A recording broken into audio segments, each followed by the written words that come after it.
And here we are on board the ship. By the way, I timed it and it took me 12 minutes to walk from the hotel I was staying in, the Costa, to the bus stop, including waiting at a very long traffic light. So anywhere in that sort of general area, it's not going to take you more than probably a half an hour.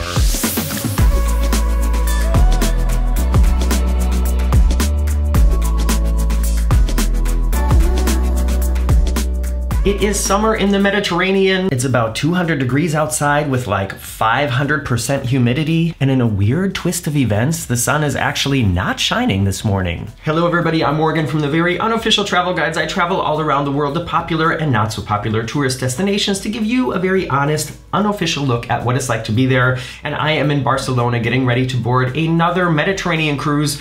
This time it's on the Costa Smeralda, a ship that probably a lot of you haven't heard of. And I think most of you know of Costa cruises because of this. But Costa offers a lot of really affordable Mediterranean cruises or cruises here in Europe. I'm looking forward to trying them out again. This will be my second time cruising with Costa. I know a lot of you out there are in North America. You're used to cruising from Florida or Texas. Maybe some of you also from California, maybe from New Jersey. But Mediterranean cruises are also really popular, and I want to encourage you to look into it if you haven't done one yet. And one of the most popular and I want to say easiest cities to board a Mediterranean cruise is Barcelona. That's where I am today. I've cruised from Barcelona with Norwegian Cruise Line, with Virgin Voyages, with Costa, with MSC. There's a lot of cruises here. And when I mentioned in a previous video that my next cruise was leaving from Barcelona again, I got a lot of comments of people asking me for advice, how to get to the ship and where to stay. And so that's what this video is going to be about. I'm going to show you the most popular area and the area that I always usually like to stay when I'm here. I'm gonna show you how to get to the ship using the very easy and affordable cruise port bus. And in the end, I'm also gonna tell you why I usually don't take the bus back into the city at the end of the cruise. Is it gonna rain? So before I pack up my stuff and take you out into the city, let me just remind you to please subscribe if you haven't done it yet. And if you like reading and want to give me a little bit of extra support, check out my book. It's called Getting Stitches on a Cruise Ship, available on Amazon now. Now, let's go see Barcelona.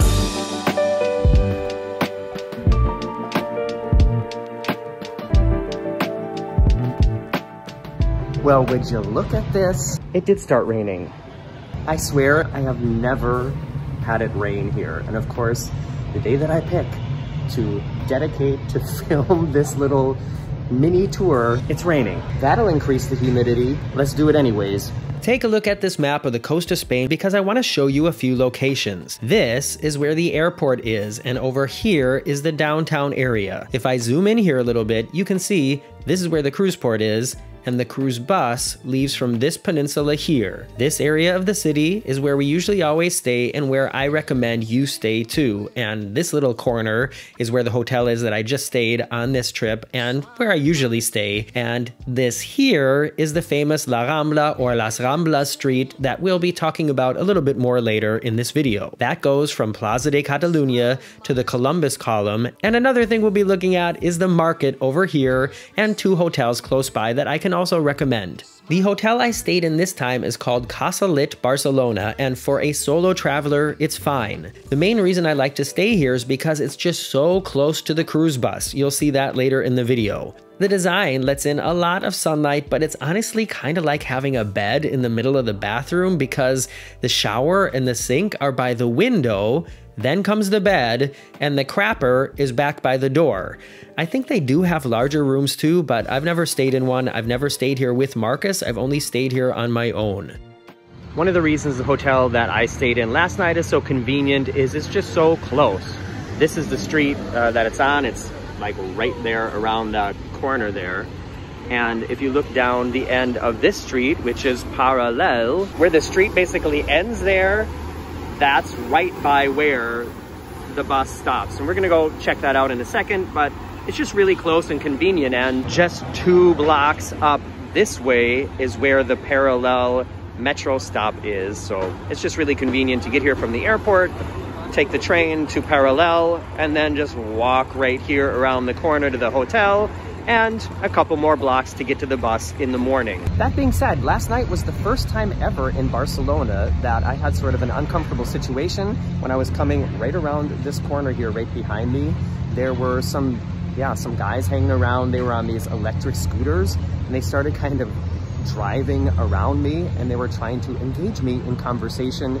It felt wrong. My spidey sense was tingling, and they were saying, "Hola, hermano, ¿qué estoy hablando? ¿A dónde vas?" They were at least planning to harass me, if not do worse, and I honestly just kept walking and completely ignored their existence, and I made it back to the hotel fine. But I think the other side of this little pyramid area is a little bit more frequented, and I think later at night feels a little bit less creepy. And let me just say, to be fair to this neighborhood, it was kind of late when I came home last night after having a couple cocktails. So during the day, it's totally fine around here. If you're not planning on going out late at night, then this place is not a problem.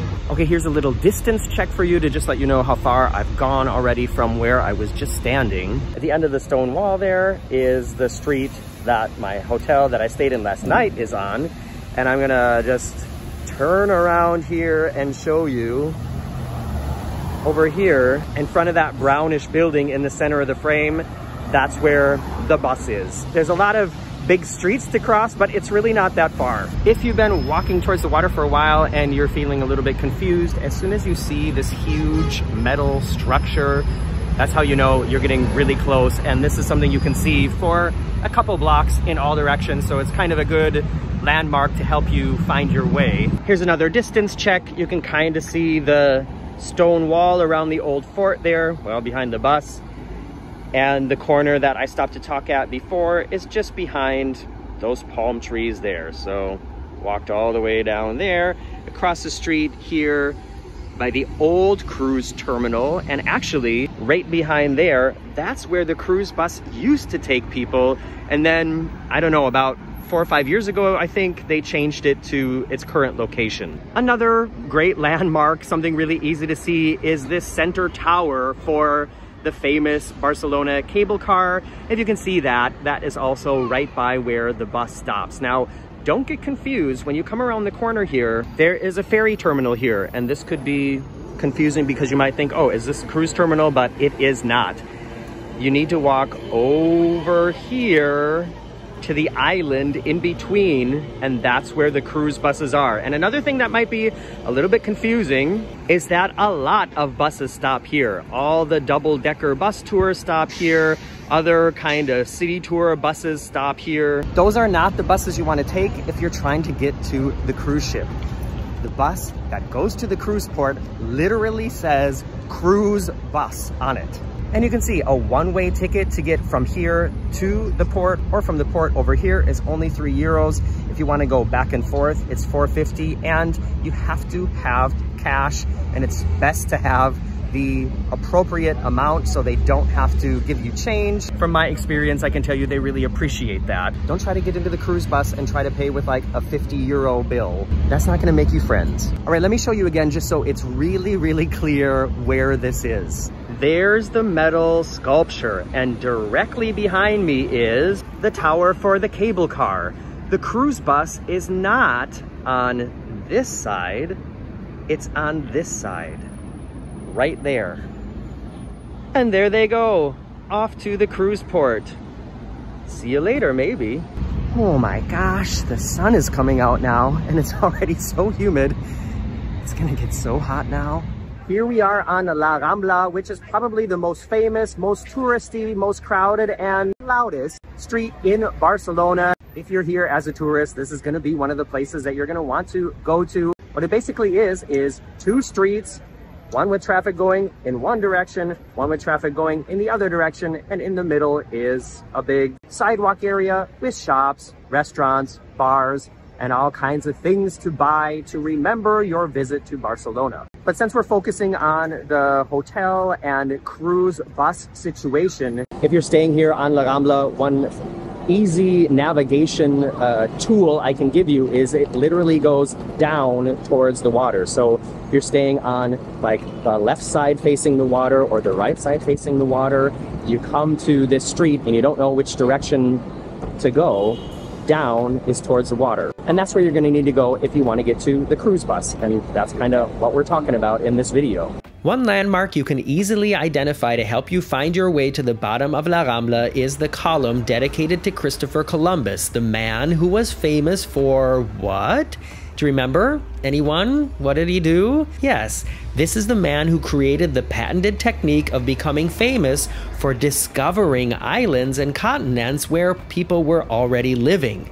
Thank you, Columbus. And thank you for being atop this monument and literally pointing towards the cruise port bus, which is that way. You can see, there's the metal structure that we walked past earlier, and right around the corner is the tower of the Skyride, which is right next to where the bus stops. Since we are in Barcelona and talking about the area around La Rambla, one highlight for us every visit is the huge mercado about halfway down the street. There are so many tasty goodies to be had here, and we visit every time. However, just so you know, it's not open on Sundays, and during the summer, it gets super crowded around lunchtime. This market is a fantastic place to snack on something sweet or salty and grab a souvenir or two. You really can spend a few hours going up and down the aisles trying tasty bites. I love it here, but I do have my limits, and it was packed that day, so I just quickly grabbed some chocolate-covered strawberries and hit the road to check out some other hotels we've stayed in. Do I have any chocolate in my teeth? I didn't think I really did.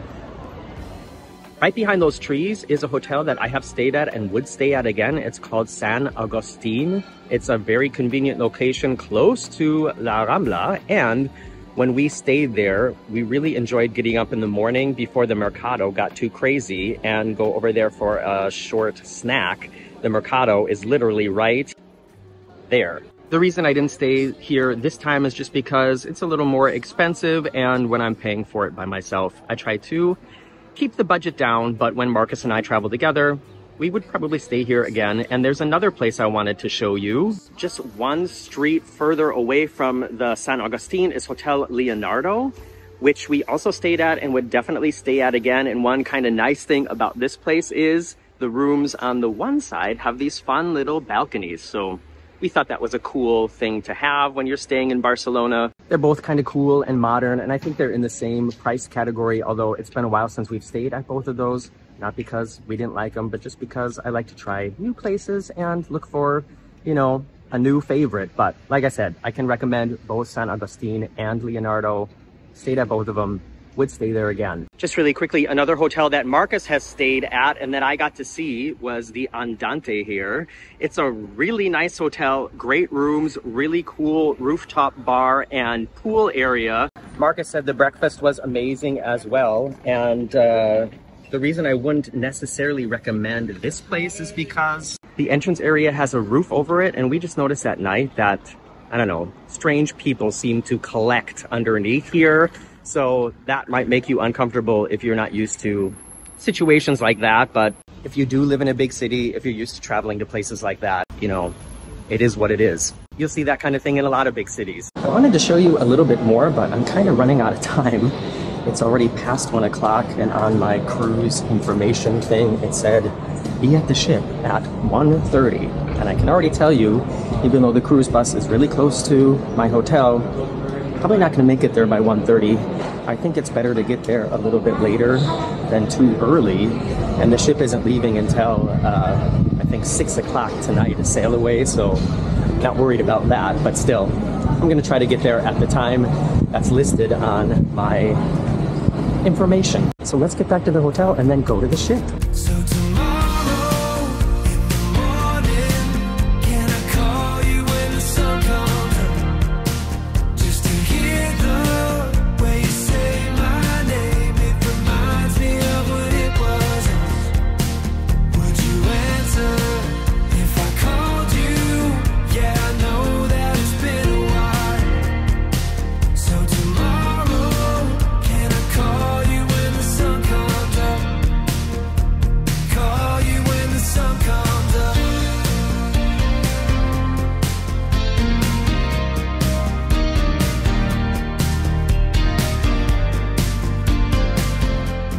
And here we are on board the ship. By the way, I timed it and it took me 12 minutes to walk from the hotel I was staying in, the Costa, to the bus stop, including waiting at a very long traffic light. So anywhere in that sort of general area, it's not going to take you more than probably a half an hour to walk at a leisurely pace to the bus stop. But once again, I know not everybody is a walkie kind of person, and some people have mobility issues, and some people just don't feel like walking. Got on the bus.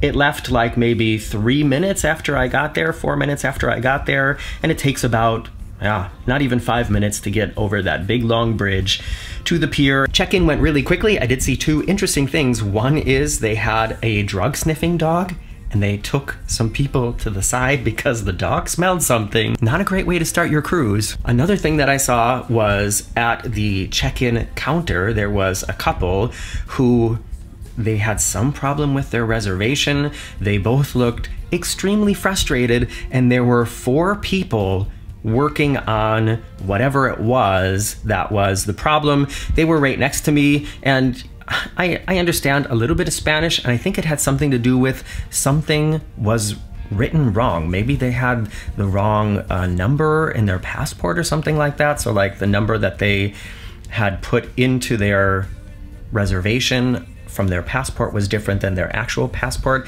Had something to do with some number that needed to be changed, but it was not looking good. And of course, you don't want 4 people working on something to fix when you're trying to board the ship. That's not a good sign. First impression with the ship is not surprising for a Costa ship. Colors. So many colors. And in the videos in the next few weeks here on the Very Unofficial Travel Guides, I'm going to be showing you a lot more of the ship and my cabin with an ocean view. Usually I say stay in an inside cabin and save the money that you would pay for an ocean view to just have a little bit more fun if your budget is too tight for a balcony cabin. And we almost always stay in a balcony cabin and not in an inside or outside view, but this is really nice. So we'll definitely be looking around this in a separate video as well, and the interesting features that it provides. All right, I promised you I was going to tell you why I never take the cruise bus back into the city, or why I guess I would say I have avoided taking the cruise bus back into the city. And that is something that you will also notice when you take the bus over to the port. One bus services all the different ships that are here. And you never know how many people are going to be getting in before it gets to your ship. And so that could lead to you having to wait several buses until there's one with enough space for you to get in. That's annoying, not only because it could be, you know, like 5 million degrees in the Mediterranean here in Barcelona, but also if you're trying to get to the airport and you have a time constraint, when you don't know how long it's going to be until you get back into the city. And then once you get to the bus stop, you have another 10-minute walk to the train, and then the whole train ride in front of you. So for me, it's a guessing game that I don't like to play on the last day of my cruise, unless my flight is like past, 3 o'clock in the afternoon or something. And my flight this time is at 1 o'clock in the afternoon, and I'm not gonna risk it. I'm gonna take a taxi, or you know what? I'm just gonna take a taxi. Maybe I'll meet some people on this cruise who wanna share a taxi with me. That'd be great. But I think I'm going to wrap this up now and enjoy the rest of the day here on the ship. I do have to go to check in at my muster station, and I want to check out the food. And otherwise, I'm just going to be enjoying my first night here on the ship. Make sure you're subscribed. Make sure you check back, because I'm excited to show you what this experience is like compared to like Royal Caribbean or NCL or Virgin or all the other ones that you know and that we've cruised on together here on the Very Unofficial Travel Guides. I hope this video helped you. If you have any more questions about Barcelona, about visiting the city or coming to the cruise port here, just let me know in the comments below. I usually read all the comments and try to respond to everything I can. And I look forward to seeing you back here for another video soon. Bye-bye.